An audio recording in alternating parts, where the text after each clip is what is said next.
দেশবাসীর কাছে একটা জিনিস বলতে চাইতেছি, বাংলার বুকে যদি আর কোনো চাঁদাবাজ না থাকে, আমি চাই না আমার মতো আর কোন সন্তান এতিম হোক, কার বোনের ভাই হারাক, কার মার ছেলে হারাক। আমি এটা চাই না। আমি এটা চাইতেছি যারা আমার বাবাকে হত্যা করছে তাদের ফাঁসি হোক। এরকম করার আর যদি কেউ সাহস না পায়, আমি শুধু এটাই চাই। বাংলাতে আর কোনো মার্ডার না হোক, আমি এটাই চাই। তো এই যে তোমার বাবাতে মানে কিসের জন্য চাঁদা চাইছিল তুমি জানো? আসলে আমার বাবা মানে ব্যবসা করতো তো, এখানে দেখতাছে যে ওরা ক্ষমতায় এসে বসে বিএনপি, এই ক্ষমতাটা ব্যবহার করে চাঁদা চাইতাছিল মাসে 2 লাখ টাকা করে। মাসে 2 লাখ টাকা চাঁদা চাইছিল তোমার বাবার কাছ থেকে? তো দর্শক চিন্তা করেন, একটা বাঙালি বিজনেস করে, তো ওনার কাছ থেকে মাসিক 2 লক্ষ টাকা একটা দোকান থেকে চাঁদা দিতে হবে। তো এই জন্য তোমার বাবা রাজি হয় নাই? না, আমার বাবা বলছে কি আমি ঘুষ দিয়ে কেন ব্যবসা করবো, আমি সৎ ব্যবসা, আমি ঘুষ দিয়ে ব্যবসা করতে পারবো না। বাবা এটাতে রাজি হয় না দেখে ওরা প্রথমে ছুরি দিয়ে আঘাত করছে, এখানে গুলি মারছে, হকি স্টিকটা বাইরেছে, তারপর যা পাথর দিয়ে নিখুঁত ভাবে আঘাত করছে।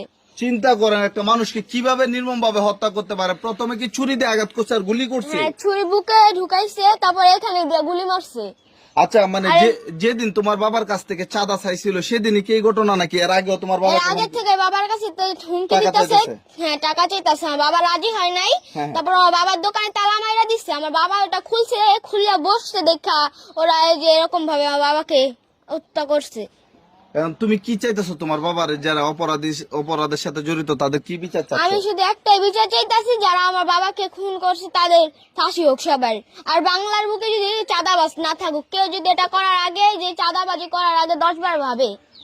আমার বাবাকে যারা হত্যা করছে আমরা তাদের বিচার চাই, 1 সপ্তাহের মধ্যে যাতে তার বিচার হয়। এখানে সবকিছু গরম থাকবে, যতদিন মিডিয়া থাকবে ততদিনই সব আর নতুন কোনো খবর আসবে তখন ধামাচাপা হয়ে যাবে। সেজন্য আমরা চাই 1 সপ্তাহের মধ্যে যেন এর বিচার হয়।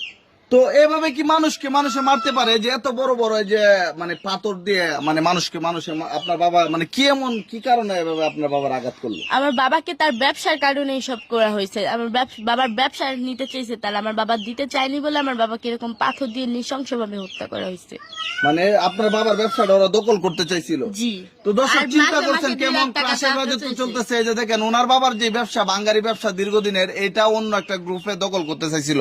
মানে আপনার বাবা কি রাজনীতি করতো? জি না। হ্যাঁ, আমার বাবা রাজনীতি করতো না। রাজনীতি করতো না? না, করতো না। মানে ব্যবসা করতো, আপনার পরিবার চলতেন। আপনার তো ঢাকায় ছিলেন, এখন বাবার লাশ নিয়ে গ্রামে আসছেন। হ্যাঁ। তো আপনার কি এই যে আপনার বাবাকে এভাবে হত্যা করা হলো, আপনার কিভাবে বিচারটা চাচ্ছেন? মানে অপরাধীদেরকে কিভাবে শাস্তি দিলে আপনার আত্মা শান্তি হইবে আপনার বাবার? অপরাধীকে 1 সপ্তাহের মধ্যে যাতে কঠিনতম কঠিন শাস্তি ফাঁসি দেওয়া হয়। মানে দেরি করলে এটা অবহেলা হয়ে যাবে। হ্যাঁ, অবহেলা হয়ে যাবে।